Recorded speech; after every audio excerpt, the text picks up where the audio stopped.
And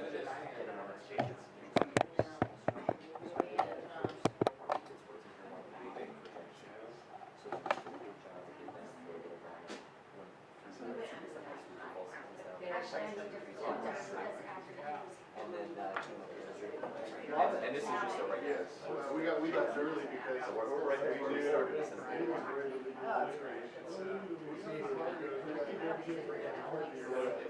And of course, there's like 3 vehicles down there that don't shouldn't be there. That's Yes.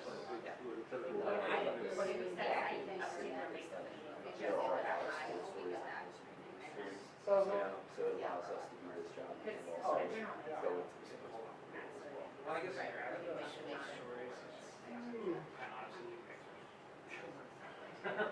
Really. But I understand that. Yeah. Yeah. It's where you get those news around there, it's kind of like, I think it's just like that you get on news around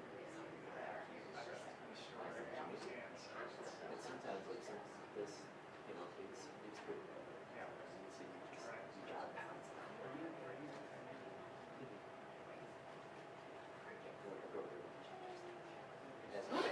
As you know, yeah, we're not seeing on the gene, you know, but it's not. I think it's going to be really different. I'm sure on all the yeah, that's what they're anticipating. Here before potentially be approved. And so once that happens, then okay, what does this look like? And then maybe we'll start to feel the difference. I will be all in. Yeah. We're all. We'll see.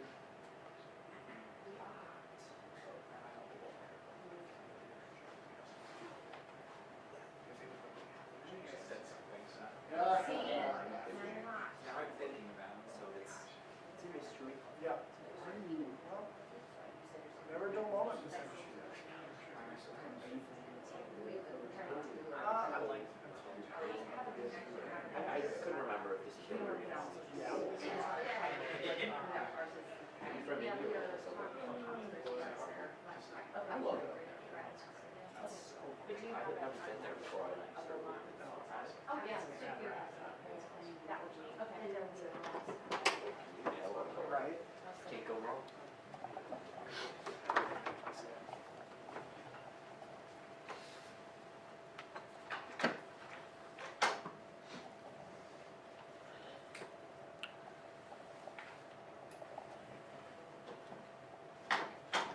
Everybody good? Yes. All right, just want to start with first and foremost, the work that the men and women of law enforcement have done here.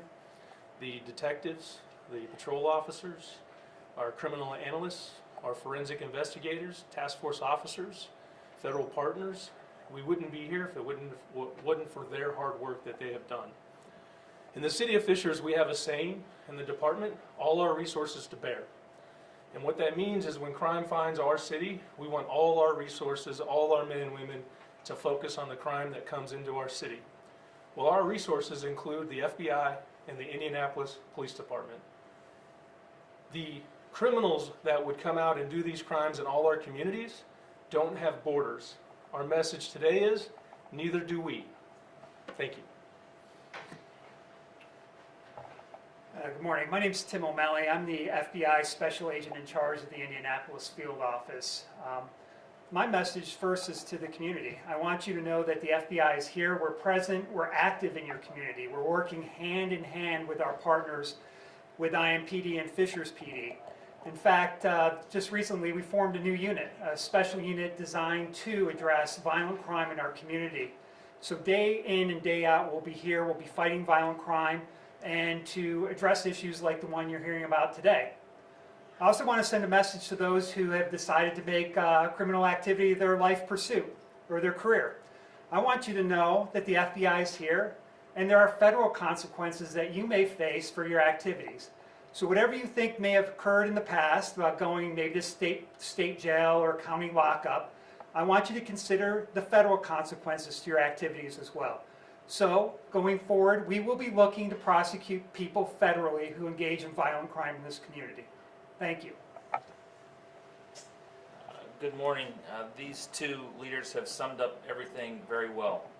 From our initial partnership with the Indy Crime Guns Task Force with the Fishers Police Department, from our task forces with the FBI, whether it's Safe Streets Task Force or the Violent Crimes Task Force, or other work with our federal partners, I think the commitment is clear that we will use all the resources we can to keep our community safe. Just connected to this particular arrest, these three juveniles, we have over 200 incidents of crime and disorder and fear put in community members, not just in Indianapolis, but in Hamilton County, potentially Johnson County, and other places we don't even know about yet. And we're not done with our work. We're going to do everything, or the detectives are going to do everything they can to connect these cases, get property back to the individuals that have lost property, and send a clear message that we will track you down. And then I have another message. Where were these kids' parents? I've also instructed my detectives today to look at all the evidence available to them about whether parents or guardians or others were complicit, knew what was going on, or encouraged, or were recipients of the illegal behavior as a result of this. And if we can file charges on those parents, we'll be looking to do so. So my suggestion is to parents, know where your kids are, know what they're doing, and have some control over them. We believe there's also other crews out there right now operating. The message is going to be clear to you. You're putting yourself, one, at great risk in the activity that you're doing. Great risk in our community by engaging in this activity in the cover of darkness with your face covered and other things. Stop doing it. You are putting your life in danger. Our commitment to collaboration has never been greater. And like Chief Gephardt said, the only people that know boundaries are governmental agencies. Criminals do not. But I can tell you the clear message is that we are all going to work together. It's not just the three agencies represented here. It's our multiple federal partners and multiple agencies across central Indiana that are working together as we speak to find those individuals responsible for these car break-ins, but beyond that.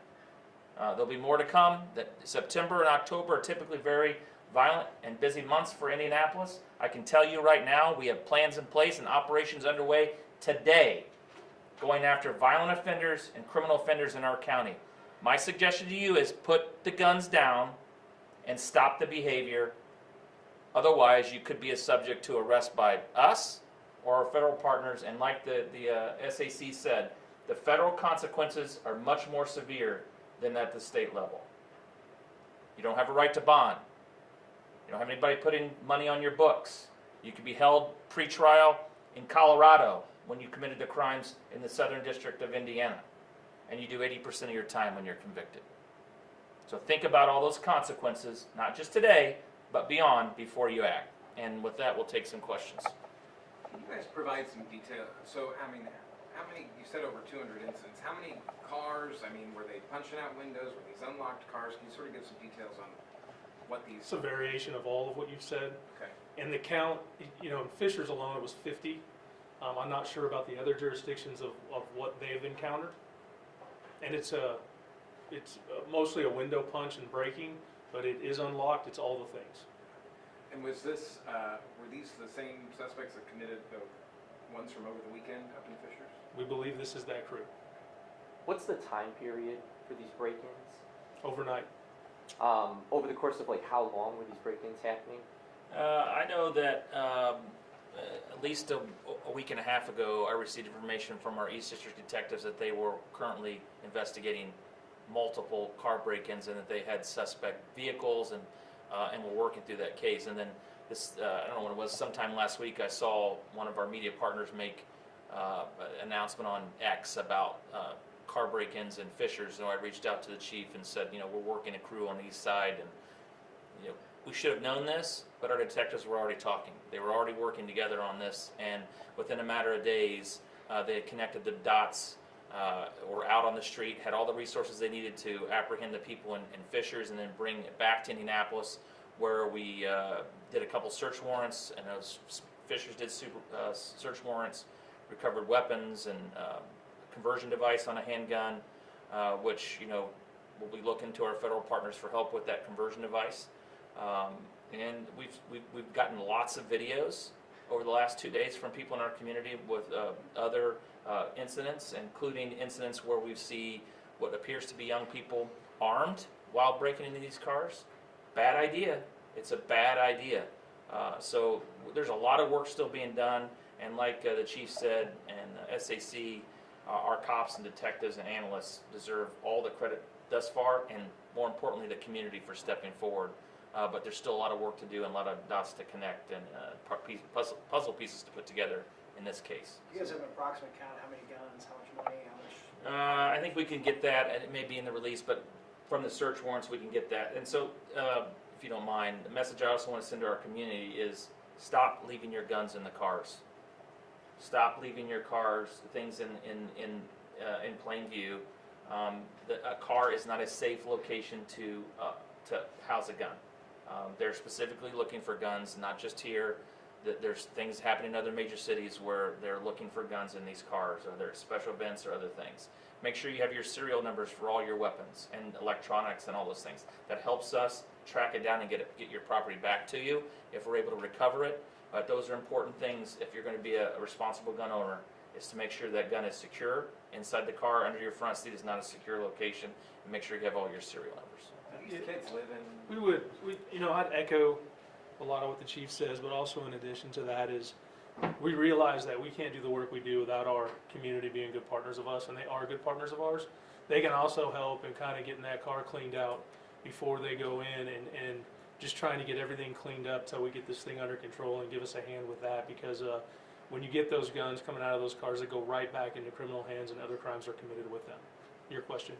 Do these kids live in Indianapolis or live in Fishers, or do you know where they live? I think the ones we arrested, the juveniles arrested, live in Indianapolis, but we may have multiple different crews operating in central Indiana, so I can't say they all live in Indianapolis, but there's a good possibility that they do. Are you guys looking into if all these crews are connected, or if they're operating? Yeah, I mean, that'll all be part of the investigation. There's so much to this that's going on with so many cars, and the detectives aren't going to stop working right now. How can people, if somebody had something stolen out of their car, can they get it back? Or The detectives will contact them if they're able to connect that piece of property to one of the victims. That's why it's important that you have good descriptions, that you have serial numbers, if possible, all those things, so that we can reunite you with your property. There is a lot of evidence and a lot of stuff that the detectives are working through. So I would ask our communities to be patient with that, because also on those pieces that have been stolen is evidence as well. So just be patient with us. They will get a hold of you as they sift through the cases at hand. Last question for you guys. Can you talk about the importance of staying vigilant? There are a lot of crews out there doing this. We've seen arrests in Whitestown, arrests in Fishers, arrests in Indianapolis. Can you talk about the importance of the community staying vigilant? Yeah, I think it's a great question in terms of know your surroundings, know your neighbors, make sure that you're looking after each other. When people drive through your neighborhood and you don't know them, acknowledge them, make sure they see you, that you see them. These are all things that can help deter crime and help keep them out of your neighborhoods. If you have video or you have Ring, these are things that we can use to solve crimes. These are great tools for residents or communities to get. I think all those things play into helping us do our job. Anything you want to add to that? No, sir. I think that's it. Then, thank you all. Appreciate it. Thank you.